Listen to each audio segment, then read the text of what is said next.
I'm really excited to talk to you. It's been a while coming, I know. And we're live now. So it's sales coaching uncut, meaning anything you say can and will be used against you in the court of public opinion. So nothing is edited, nothing is cut. We are going to take the raw footage here and put it live. But Awesome. yeah, I've been really excited to talk to you for a while. For anyone who doesn't know, you and I met through Sales Impact Academy, where I was attending a session on cold calling, and I was really impressed by a lot of the stuff that you did there. I don't think we ever had a chance to talk about it really.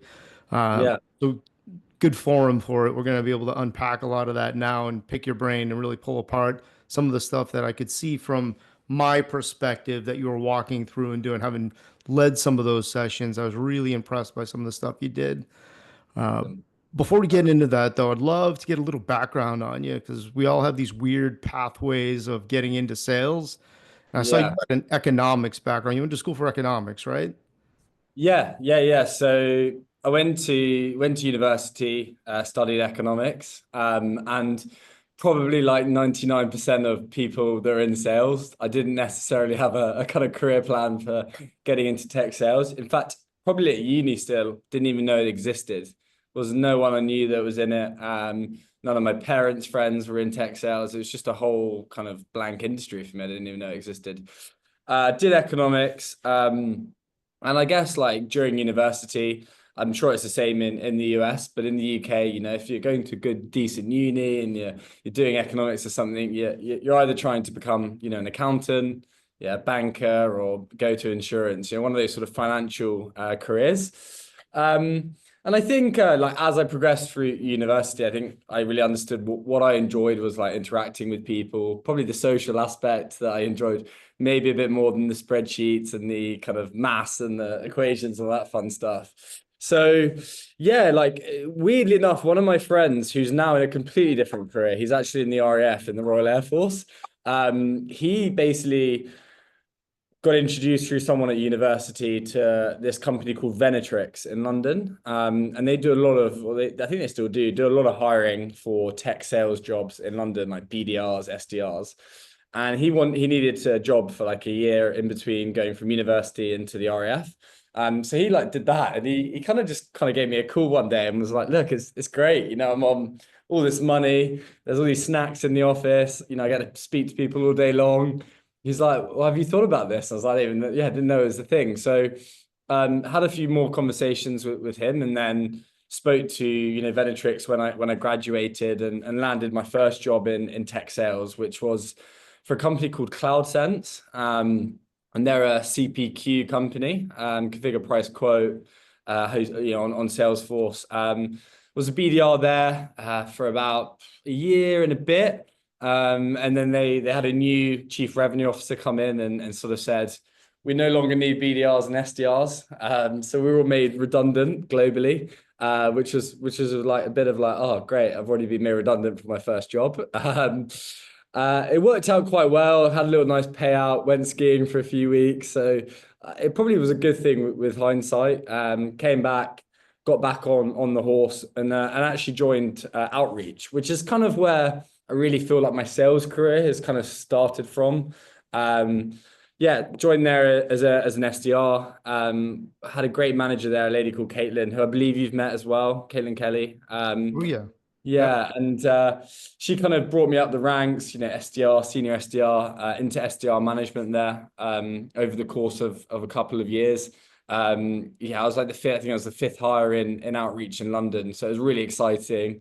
Just raised loads of money. You know what it was like back then. Everything was, it was a lot of fun.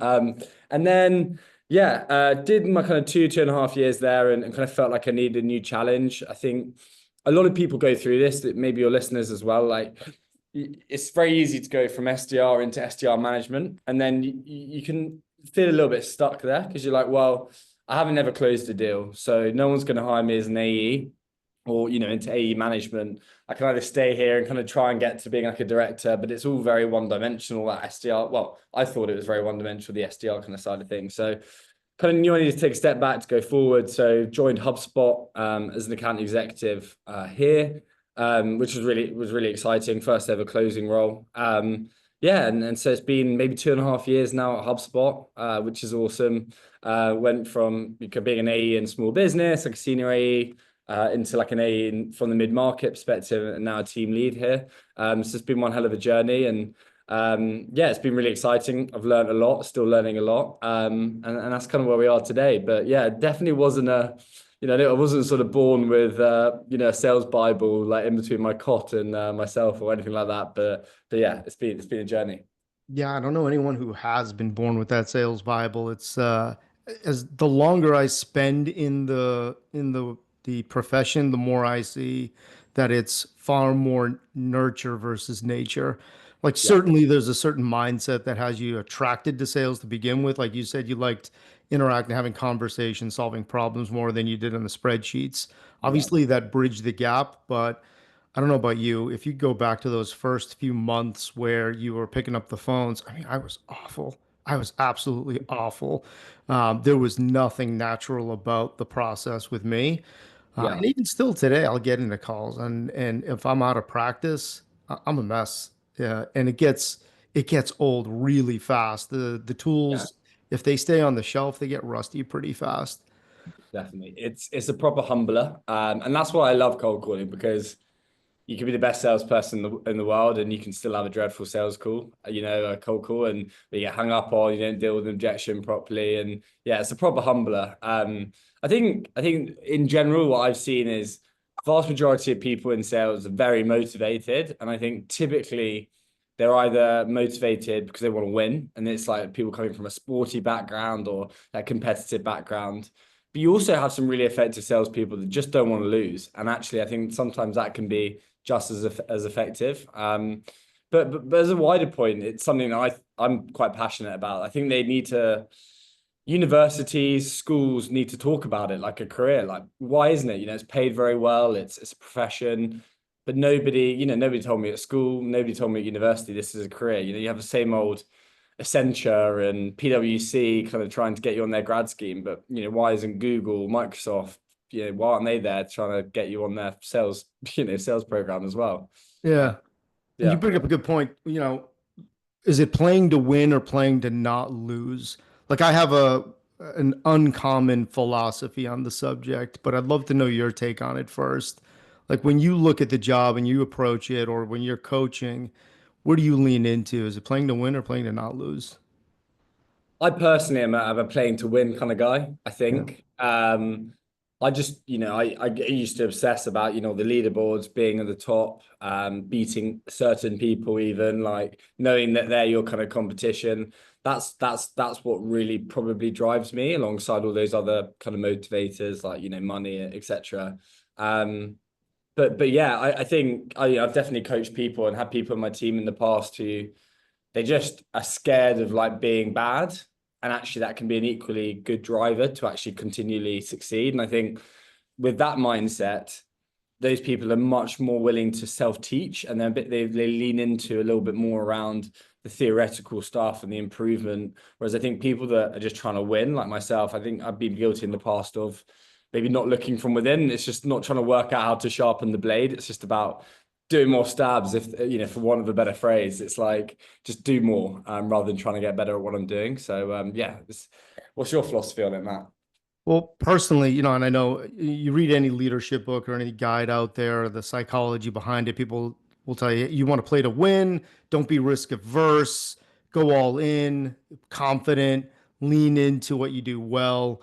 And all that makes sense. But when I sit down and really ruminate on it and think about what makes me tick, I can sleep well if I come in second or third. I'm not going to burn myself as long as I've done a great job. I have this healthy paranoia at the beginning of certainly when I was selling at the beginning of every month, where no matter how many great months I strung together, how great the previous month is, the number would go back to zero, and my philosophy was always, "That's it. I'm over. That was it. It was a lucky streak. I got some good opportunities. I'm a fraud. They're all going to see it. I'm going to see it. It's not going to happen this month. And shit, I don't know what to do." And then it was like, I got to run really fast and pull out all the stops now because I'm not that good. I won't make it. I won't get there. Things are not going to fall my way. I won't get another one of those lucky opportunities that was kind of easier to sell. Like every month it would be that way. I would just Yeah. torture myself at the first week.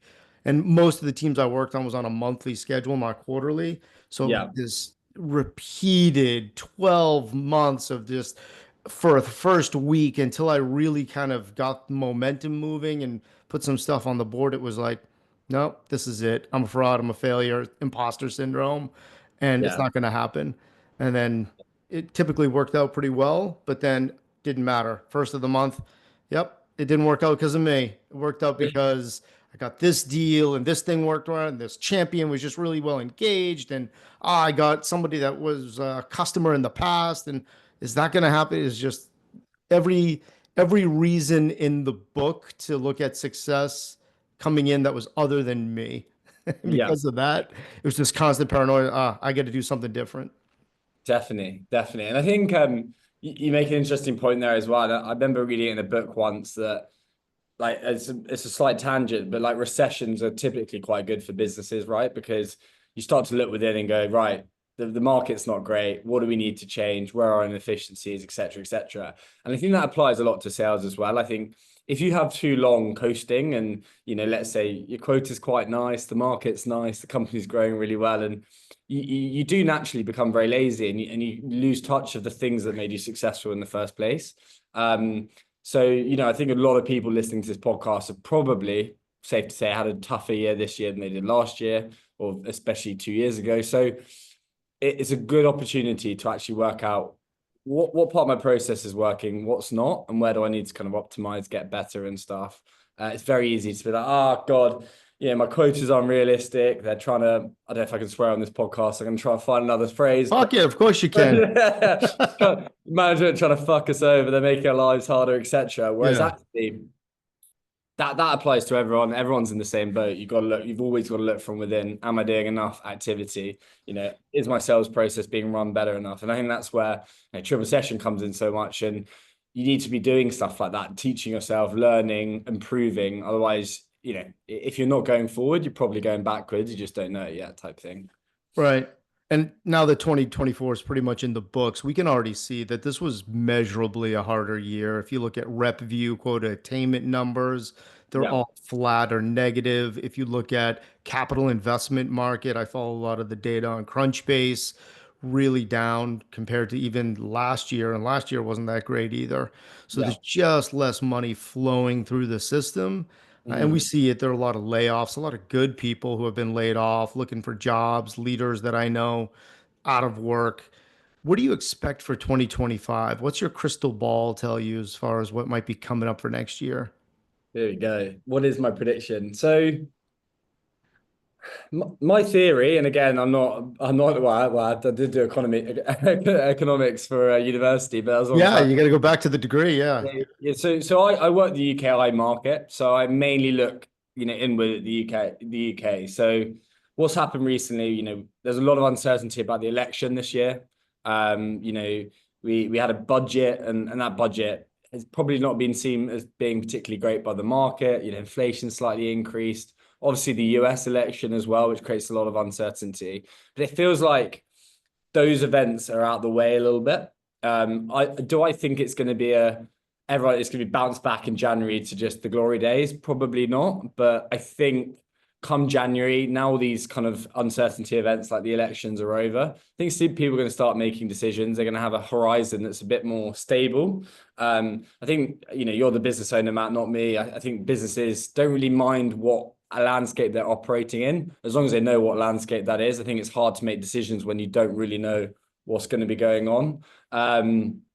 Yeah, so it's going to be interesting. I know the stock market's obviously had a pretty nice run this year. So is that going to come to an end? How will that affect, people's attitude, how much money they feel like they have to spend on stuff? So yeah, I think 25 is going to get a bit better, but probably not this like quick rebound that maybe some people are thinking of, would be my prediction.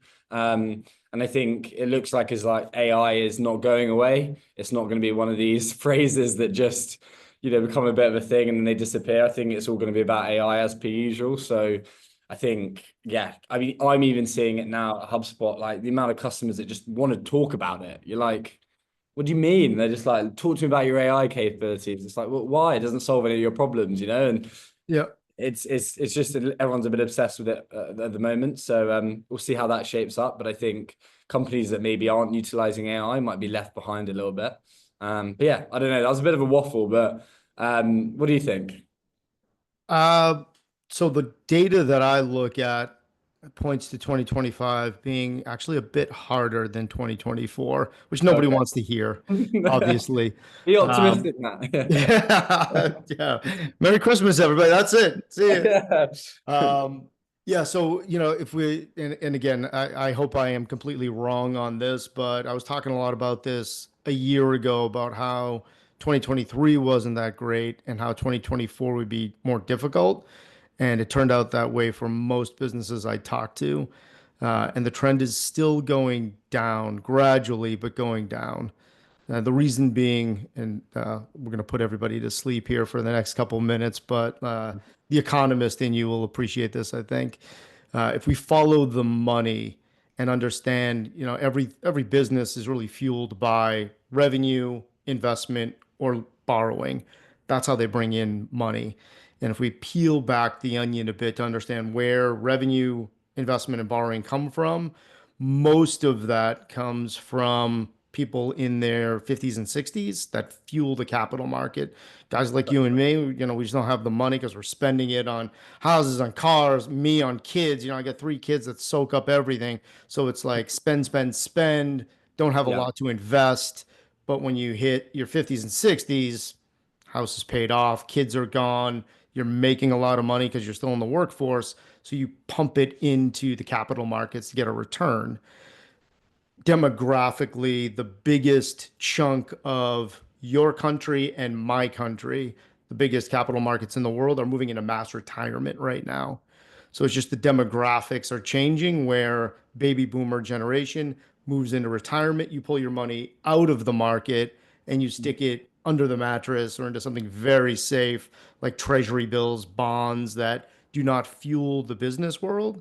Yeah. And because of that, we're starting to see, again, Crunchbase is investing less. Why? VCs are raising less. There was a great VC here in Boston, OpenView, that closed its doors last year. Really sad. It's just, there's less money flowing around. And then you Mhm. pile on top of that interest rates, which have climbed recently. They're higher now than they were a year ago. Projection there is going to continue to come back and get higher again. That means more people can put their money into those safe bonds and not into the market to get a better return. So just less money flowing around. It's really not going to turn itself around, in my perspective, from the data I look at, Yeah. until around 2035, another 10 years. And again, it's all fueled by demographics. Jesus. Millennials are a huge demographic, Yeah. but they're in they're doing what I'm doing right now. They're having kids, they're buying houses, they're buying cars.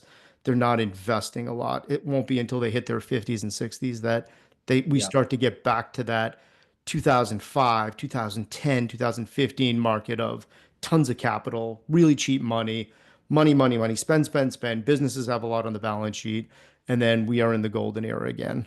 Yeah.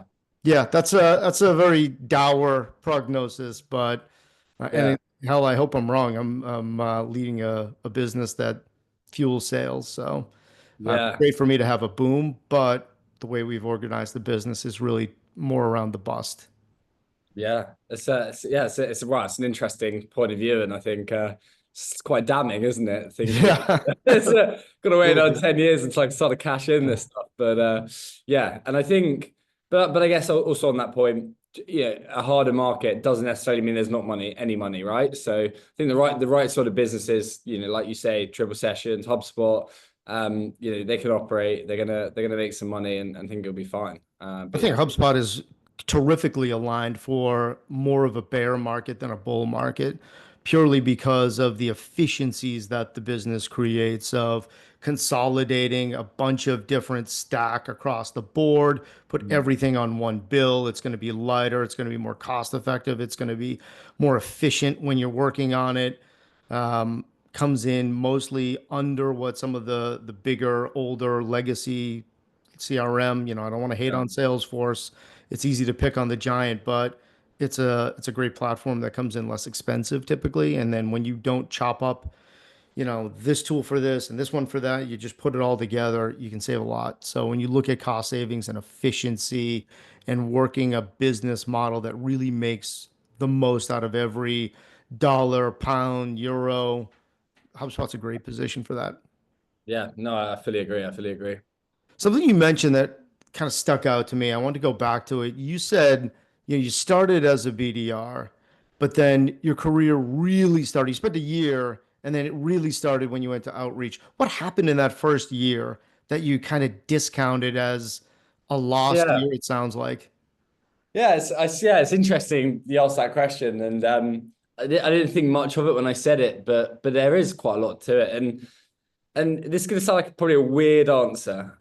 So I think I worked for uh, that was the only so CloudSense, my first role, was the only ever UK headquartered tech company I've ever worked for, and I've always worked now for American businesses since, and that's quite purposeful in the sense that I think it's a general cultural issue. I think UK businesses don't really get tech sales, like tech in general, I think quite to the same degree. And there's obviously a lot of caveats to this. So this isn't me killing every like UK founder, but on the whole, that the English businesses, I think, have this slight like they're a little bit more reserved. They don't really like kind of really agree with that like slightly aggressive like outbound like sales motion. They're a bit more reserved and a bit more relationship based. And so I think my role there, it was great, but did I learn much? Not really. It was a lot of hiding behind emails that I thought was normal at the time. A lot of adequacy around and complacency around quota. Yeah, you just got to kind of get to your quota. There wasn't much energy around it. Whereas I felt like when I joined Outreach, my first day on the job was I had to go. I think I might have mentioned this to you before, but I had to go and call a list of dead leads and try and sell them pizza. And it's an onboarding that I then kept on as an SDR manager there. And the whole idea is like, right, you've joined as an SDR. You've told me that you're going to be comfortable doing cold calls.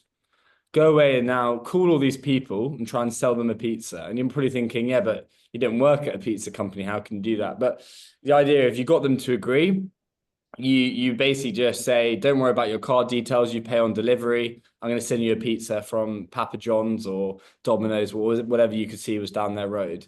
And the whole purpose of that task was to actually get you in a position where if you can try and sell someone pizza and you don't work for a pizza company, you don't know anything about pizza, and you just have to immediately try and build rapport and convince a stranger who's never heard of you to pass you their address when it completely sounds like a scam, then actually calling from a legit company, becomes a lot easier. So I love that. A lot of energy around that. It was gamifying everything. It was like there was boards and you'd write down when you got a meeting booked, like the music would be pumping. It'd be like pre-cool wings, $100 a day. And I think, and it's a massive stereotype thing, but that's like the American way versus the English way in the whole. There's a lot more energy around stuff, a lot more like, let's do this, rather than the English are a bit more reserved and you didn't like kind of speaking out about like being successful and stuff like that. So yeah, I think they, on the whole, American companies get it better. Typically they raise the most money. I mean, the best capital markets are in the US when it comes to fundraising. And yeah, so I've always made a conscious effort to work for US companies. I think they appreciate sales more as well than the UK companies, which I find ironic because I feel like most businesses should appreciate sales because at the end of the day, if the sales turn off, pretty much the lights turn off everywhere else, is my opinion. But yeah, there's a proper appreciation for sales, whereas in a UK company, you can sometimes feel like, oh, they're the salespeople over there, and it's like, well, without us, you haven't got much. So be thankful, be grateful. So Yeah. And it sounds like the difference that you talked about so far is the culture of the businesses where a lot of energy, a lot of approach for how assertive you're going to be with calls. How did coaching fit in? Because the first thing you mentioned when you went to outreach is that you had a great coach. yeah, no, 100%. I think, I know you've got this data as well, but 99% of the time when people leave a business, it's not because of like money or stocks or their pension contributions. It's Yeah. like, it's how much coaching they're getting. Do they like their manager, right? And I think, you know, it was almost like being introduced to the whole theory of coaching. Like Caitlin, my manager, is a great coach because it wasn't like, I always thought coaching was listening back to, cold call, Brad, you should have said this, you should have done this. This is how you deal with that objection. That was my experience in that first year of working. Whereas got to Alex, why did you say that? If you did this differently, what would you do next time? What do you think the impact of you saying that could have been? And making you think about things. And I think when I had some great coaching there because it made me really think about what I was doing rather than just I should say this and becoming a bit of a robot.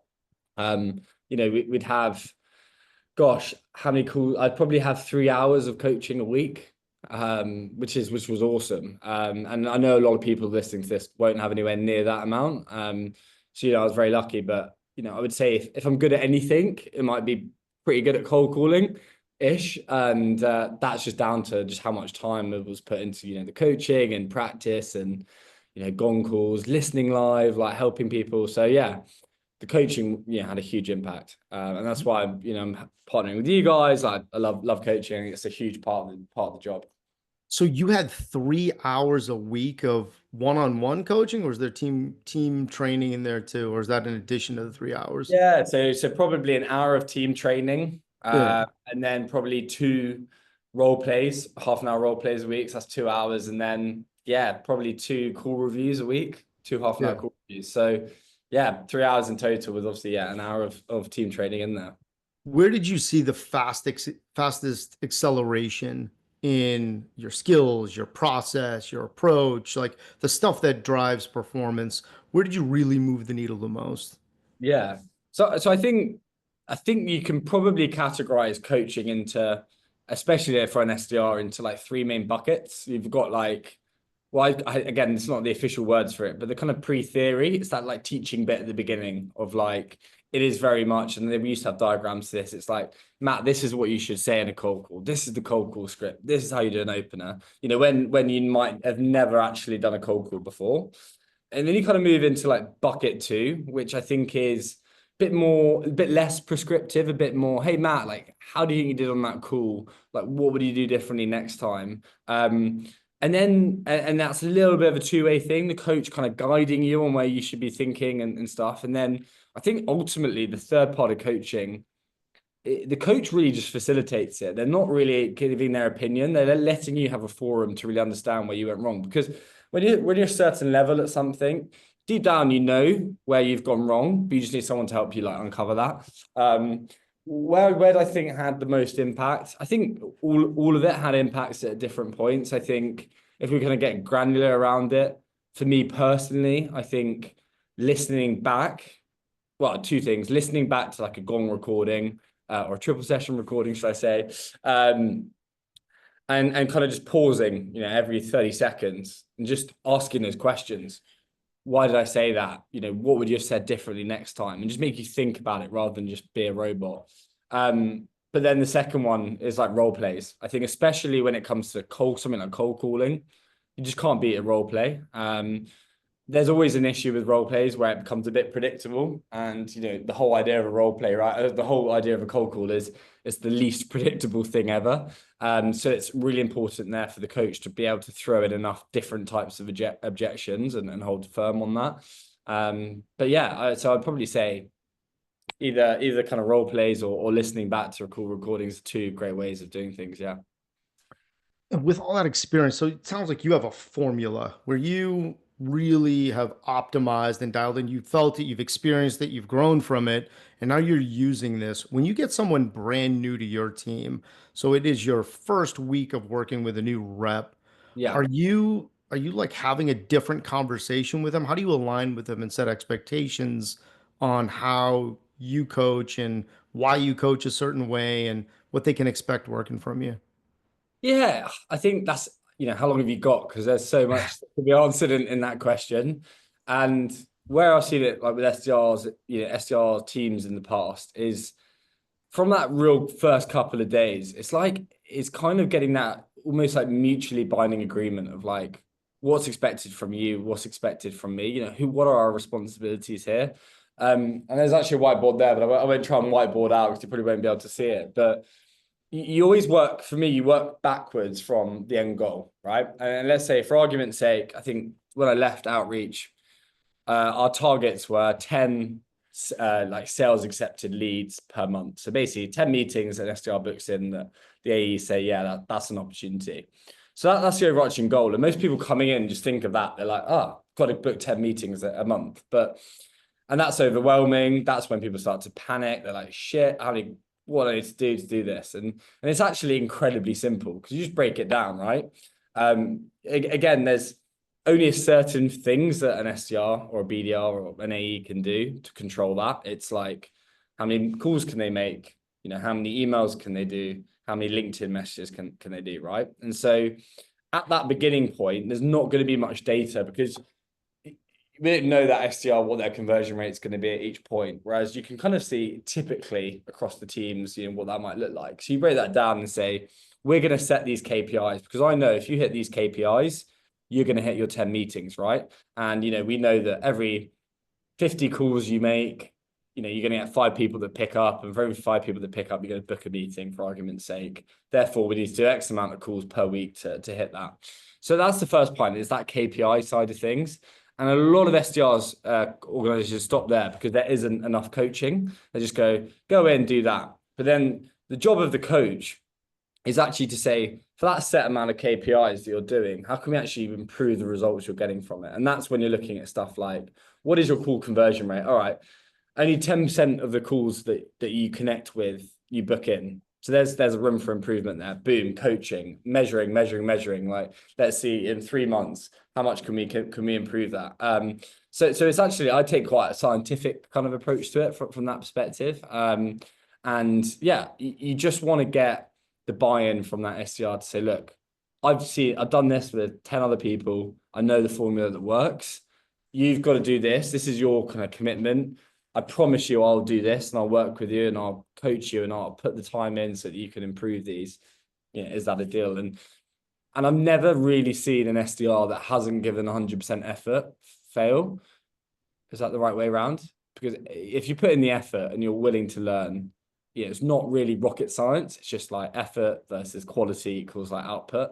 So yeah, you just got to get that buy-in. And I think typically BDRs, SDRs that don't work out are ones that actually either don't listen to your coaching and they want to kind of go off piste and do their own thing from some LinkedIn guru they've seen online, or they don't put the effort in. And it's just a numbers game at the end of the day. Like even you, Matt, like the best cold caller in the world, if you don't make enough cold calls, you're not going to book enough meetings to hit your goal, right? Like you got to actually have conversations to be able to actually, book a meeting. Yeah, you need enough shots on goal and you need the practice because not everyone, it doesn't matter if, again, you roll out the best process and you, like you said, are the best in the world.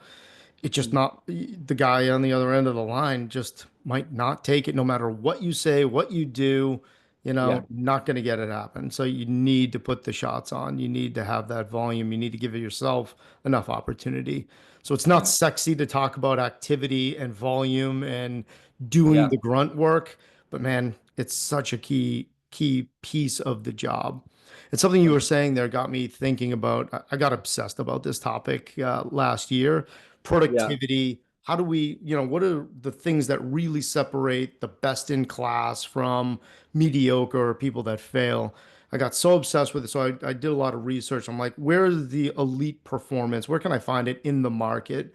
And I went to the Navy SEALs. I found this guy that was a Navy SEAL, and then he was the Navy SEAL instructor. So he like okay, built Navy SEALs. I'm like, I want to know what Navy SEALs do to become Navy SEAls. What's the productivity stuff? Because something you mentioned reminded me of that conversation. I'll never forget it.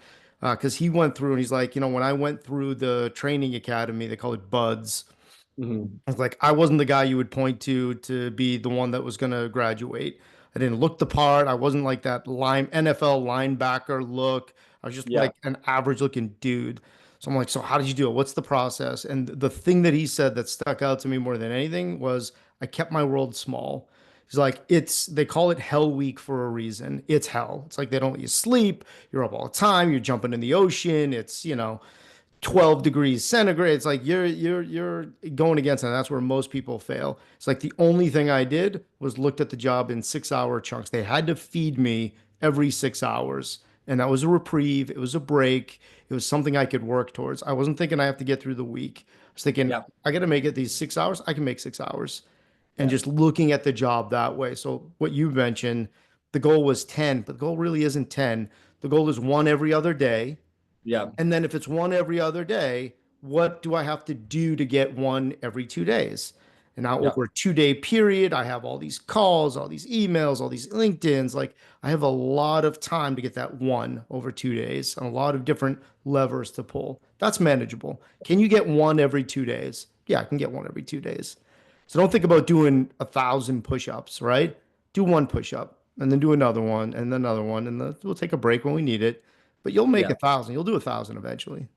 Exactly, exactly. And there's 2 points off that. I mean, the first one is, it's very easy, therefore, to break up your day, like as a BDR and SDR. And I think when I think about optimizing productivity, if you're not doing things in blocks, you're doing something wrong as well. Like nothing, if I ever looking to kind of coach, salesperson or BDR, whatever, and you look at their calendar and it's just an empty calendar, or there's calendar with like random calls in there. It's like, well, how do you structure your day? And then do a bit of this, bit of that, then has to reply to that email. Nah, like if your email is open on your thing, all you should be doing is replying to emails. If not, close it down. It's not important. If do a block of calling where you're just in the zone, you're just calling people, because then you can get in that mindset, right? And you're ready for it. And I think when you're jumping between a few things, you then someone picks up the phone, you're not really in the right frame of mind, and it just isn't optimal.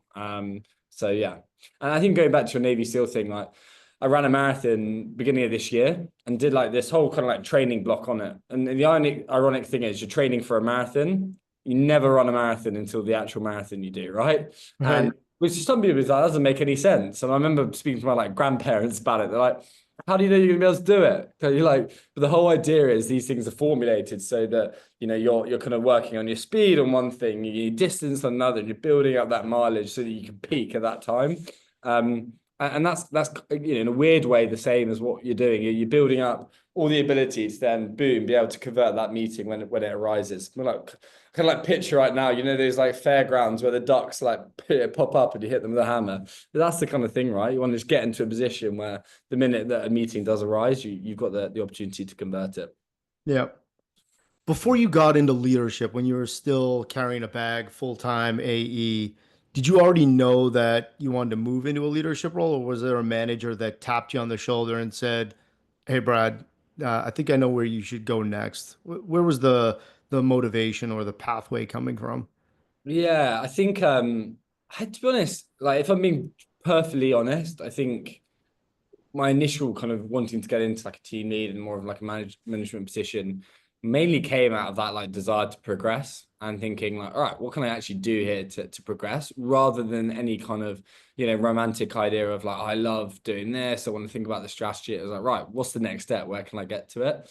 But yeah, I think it raises an interesting point, because successful AEs don't always make good managers. And actually, quite often, bad AEs make good managers, and good AEs make good managers. So it's never that linear in terms of you're good at one thing, you're good at another. I think it's part of that process of like learning. Once you feel like you're at a certain level of like how you're doing your own job, you want to like push yourself more and then be able to sort of teach people and stuff like that. So we have a mentorship kind of like buddy program here at HubSpot. So when someone joins, you kind of you kind of help ramp them up, and you teach them things and you work deals with them and stuff like that. And kind of found you get a lot more gratification for like helping someone else win, as well as just helping yourself win. I think kind of going back to your paranoia point about, I always think I'm shit and I've lost the plot. It's similar to that, in the sense that you get so much gratification from someone else smiling and being excited that a deal's being closed as you do when you close one yourself. I think I'm in the same mindset as you. Like, you kind of work a deal, you maybe get it to being a point where it's closed, and then it's not even like a celebratory thing. It's like a relief, and then you're on to the next one. And you don't get that gratification. Whereas when you've coached someone and helped them, you get a lot more. So yeah, I think that's for it. Like where my career will go from here, I'm not sure. But yeah, I'm quite happy with what I'm doing at the moment, with a bit of a blend of management as well as sales. I like it that way. I can't see myself hanging up my sales boots in the near future, and just moving into a coaching manager role. But yeah, you never know. Let's see. No, it's a lot of fun, right?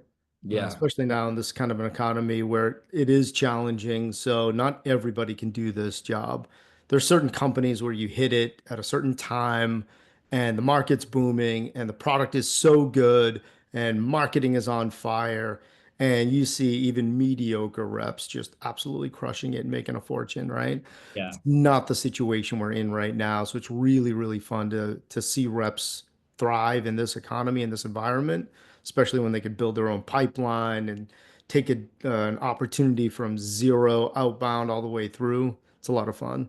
yeah, 100%. And I think you've got a little bit of this like generation of salespeople that like have only ever really had good times, and so this is why harder times is going to be really interesting. It's a sink or swim approach because even to an extent, the last 3 years, like my first 2 years were pretty good. So like I've only ever really sold in a good environment. So I've had to really adapt over the last year or so in terms of shit. I can't just this isn't order taking anymore. It's like Yeah. how do I really work a deal and win it rather than just let it be won, if that makes sense. So Yeah. that's why I think coaching is more important than ever. Because a lot of these reps have joined, they didn't really need to be that good to do well. And now if their performance is sinking like this, it's like, well, what do? You either put in a load more graft and maybe do that, or you actually look to really coach yourself and start to make that curve a lot steeper coming back up, basically.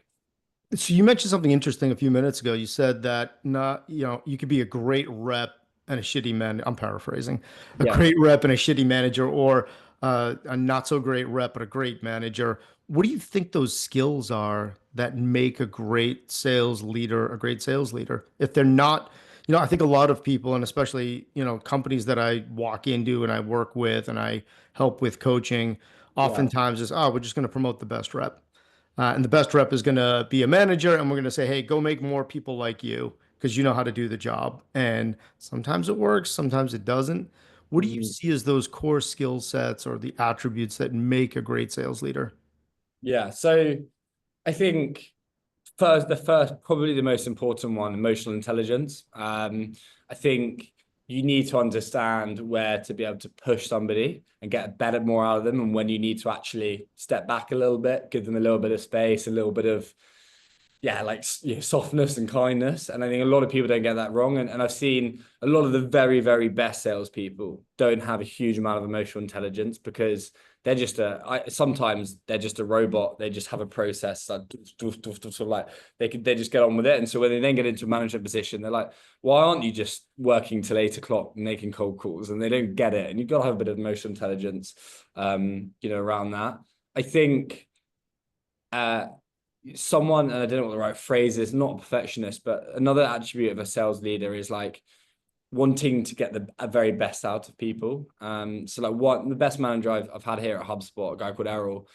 What I loved is like even when I had some months I was doing really, really well, but it wasn't that like go on, well done, like you're doing really, really well. It was like, yeah, great job, doing great, this demo you did, like nice one, but like how could you have done that a little bit differently? What would you think make this from like an 8 to a 10? And they like constantly pushing you and tweaking you, never let you get complacent. But it's that right balance between letting you appreciate the fact you've worked hard and you've done well, but not getting complacent and thinking you're the bee's knees when you're not. So yeah, the second one I think is that like striving for excellence piece. And then yeah, I think the third one is like the organizational time management piece. I think and like I think the best sales leaders are ones where are like very committed to the plan in terms of what they're going to do. You know that they're going to rock up at 11:30 on a Monday and do that call coaching with you. That you know they're going to be there. They're going to hold you accountable. Everything kind of stays the same. I've seen it a lot where managers can get, when they get into management, get a little bit, I guess, like what's the phrase, like a little bit complacent, probably. It's like, oh, I'm not going to do that gong review that's in my calendar to do. Oh, Brad, we can't do that role play this week. I know you're busy. And then it kind of creates this like avalanche effect of just like complacency, not having a kind of excellence environment. So yeah, I appreciate that they're the three main ones. I'm sure, Matt, you've got three different ones or three to add. I'd love to hear what you think they are. You've got a lot more experience than I do. Emotional intelligence is certainly near the top of my list, but I think related to that, or one of the components of emotional intelligence, is empathy.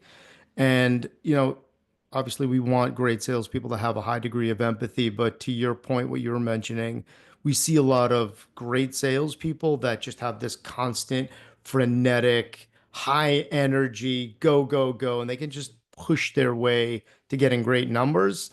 And if that's the way they do it, great. But it's hard to push a sales team to getting great numbers, especially in 2024, 2025, if you're just like constantly telling people what to do, pushing them, go faster, do it this way. It just doesn't scale, and you end up A, burning a lot of people out, Mhm. or B, just never matching to some of the people on your team. They just don't learn and they can't get it. And you end up being a super rep trying to do it for them.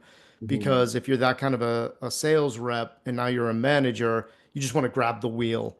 And Yeah. you have that tendency to say, okay, yeah, you're not getting this, and I don't want to lose this deal for you or for me. So here, let me show you how it's done.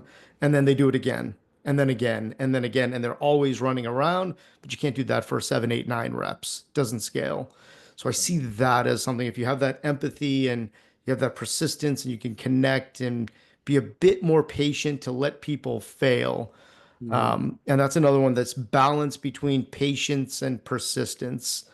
where great reps never want to lose the deal that's late stage, and they shouldn't, and that's great. And you need that skill set when you're just being an individual contributor.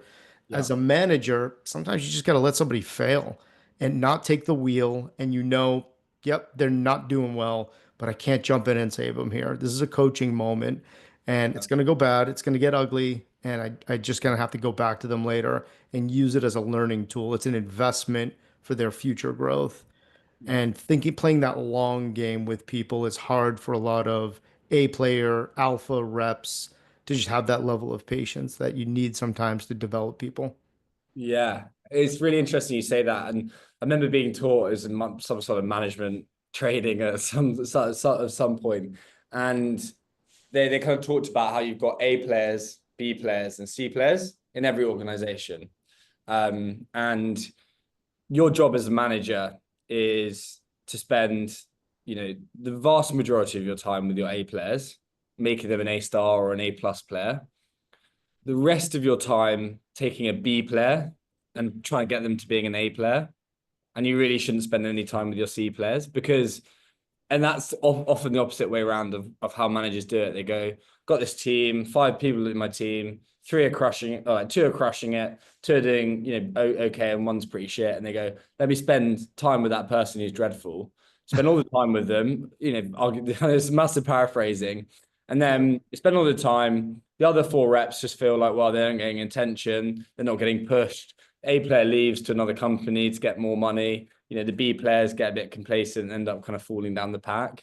So I think that's another important bit there is like where you're spending your time is super important. And ultimately, if people aren't giving you the effort, don't spend time trying to coach them. Coaching is something that has to be very received rather than, you can't force coaching on somebody. You have to be there, you have to be conscious and, with it, don't you? So yeah, that's my thoughts on it as well. Yeah, I had a great manager years ago, one of your countrymen, and he didn't call them A's, B's, and C's. He called them lions, horses, and dogs. And his Okay. philosophy was feed the lions, whip the horses, shoot the dogs. Okay, all right. I'm not sure that would pass like HR policies these days, but I This was, love it. yeah, we've come in a different way. It was a different time. Yeah. But I like that. I might try and steal that and maybe adapt it to make it a little bit more Yeah, 2024, but I like it. Yeah. And yeah. it's the same theory, right? Yeah, but I think that almost lack of sensitivity, at least for me in my learning path, when I was coming, he was a great cold call coach. And I could remember him sitting beside me and I'd run a cold call and it was horrible. And he'd just be like, all right, that was awful, right? It was bloody awful. You gotta do it again. Get back on it because that's just ain't gonna fly. It's like, okay, not Yeah, mincing words at all, just right at it. Yeah, that was pretty awful. exactly. Yeah. Yeah. It's like getting back on the horse, I think, with that stuff, right? It's just go Yeah. again, keep doing it. And I think once you've made 100 cold calls, you couldn't give a toss around whether somebody's horrible to you, rude to you. Once you've been told to fuck off 5 times, Yeah. it doesn't really matter. So yeah, Yeah. got to get back on the horse and get going. So yeah. Something else that you did, especially in that SIA class that we had, and you've mentioned it a couple of times here subtly, and anyone listening, I want to make sure that they hear it as well. Because something that you said, we're talking about the competencies of a great leader and a great manager. I really believe this idea of patience has to emerge Mhm. because where I see a lot of young and new managers fail is they're so impatient trying to get results from people, especially for learning. Yeah. They give the answer, not try to pull it from people. And a lot of what you do, whether it's naturally or because you've learned it, it's asking questions. What do you think you could have done better? What's the Yeah. next question that you could have gone deeper on? And that is a skill that's really hard for a lot of new managers to learn because they have a formula of success in their heads and they just want to stuff it in the head of somebody else. So it's Yeah. like, hey, try this, do this next time, go there. And they rush there without trying to really pull it from somebody so they learn. 100%. And like maybe when we next chat, maybe by the time technology moves on, there'll be a point where we can just stick a memory stick into humans and upload all of that good stuff. But until Yeah. then, like you say, that people don't learn by saying, don't do that, do this. They learn by thinking. Like, you can even see it in the way that schools teach things. It's not right, it's moved on from those days of like writing notes, and it's now about like trying to think critically about different things. And it's exactly the same in sales coaching. You've got to understand and come to terms with what you've done wrong and what you do differently before someone can then offer a solution. So yeah, that I which and it's funny because I think in a weird way some reps find it really confusing because they're like, hang on a minute, your job is to coach me. And all you're doing is asking me questions about what I think I should have done differently. You're not really coaching me, but they don't know that you actually are and actually helping them a lot more than telling them. So there is sometimes that cultural thing to get over of like, this is for your benefit. I'm not just being lazy and not telling you. And I think as long as you're consistent with that and kind of helping them discuss it, and I think as well, there isn't always a right answer. So like, let's say you asked a question, they said, they kind of shut you down and got off the call. We don't know what the right question would have necessarily been to ask, because we're not there anymore. The calls happen, they're never going to pick up the phone again. So it's just about like trying to analyze it, trying to work out, did we give it our best shot? Or did we not? And yeah, I love that kind of style of coaching for sure. Yeah, and I found that same kind of awkwardness or tension or frustration so many times when I was coaching early on that, yeah, they were like, you're supposed to give me the answer. Either they'd say it or it would just kind of be behind the surface. I could tell they were thinking it. So I remodeled my entire format. When I hired somebody, the first conversation is, this is how we're going to work. And coaching is not me giving you the answer, it's me asking you a bunch of questions. And the way I would tell the story is, it's like, you are a great laptop, a great piece of hardware. And we got all the components. The interview process was making sure you had the right components to do the job, the right Yeah. RAM, the right CPU, all that stuff. You had the Mhm. right components. That's the hardware. Onboarding is us uploading the software in, making sure that it's there. And you go through this constant course information. We're uploading all this information. And now coaching is going to be me trying to download that information. I'm not going to be giving you the answer. It's going to be frustrating. It's going to be slow.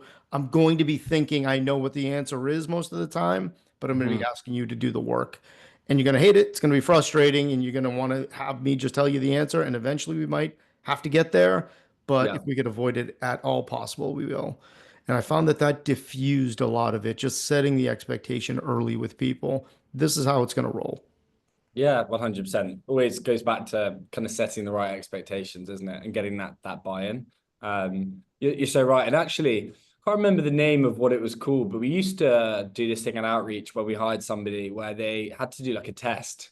And it gave us some really interesting data points around like what they're more inclined to be like. And that was actually super useful to help with coaching. Like you say, do people have more of a will to win, or a will not to lose? And they're the people that maybe you can push with like games and things that are going to help get them to succeed, versus maybe someone who's not that way inclined, might not be quite as receptive. And I found that kind of data super useful. You probably don't need to pay loads of money to get the data doing. I think if you ask a few questions to new hires, you're going to have that. But yes, it's just working out how people tick and then making sure you're optimizing for that, right? So yeah, no, all good. That's it, man. We killed an hour. How'd that feel? Yeah, good. I can't believe now as I looked at the top of the clock. Yeah, I can Yeah. talk about this all day. So Yeah. it's great. It's great. Maybe this is just chapter one here. We're gonna have to have you back. Yeah, I'll do a Chapter two. series. But you just Yeah, talked about cold calls as well. I Yeah. know. Just scratch the surface on so much stuff. Well, this was fun, man. Definitely Yeah. appreciate it. No, I really enjoyed it. And yeah, how's everything going in general? All good? Yeah, growing fast, still hiring, moving in the right direction.